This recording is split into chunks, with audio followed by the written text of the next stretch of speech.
Assalamu Walaikum. Hello friends, how are you? Welcome back to my another video.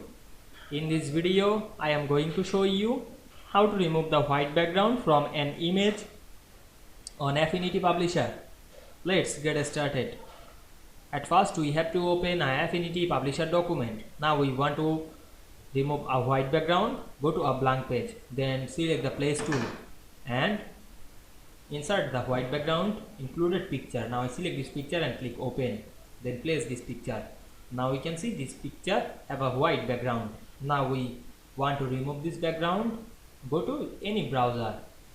Then write the removebg.com to remove this background and go to the fast website and upload your background removal image and click open. Then wait some moment to remove this background. Now you can see this background is removed automatically very easily. Then click download option, download this image.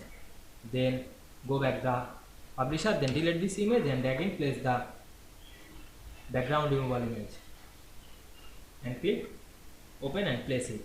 I hope you enjoyed the video. Please like, comment, share and subscribe my channel. Thanks for watching.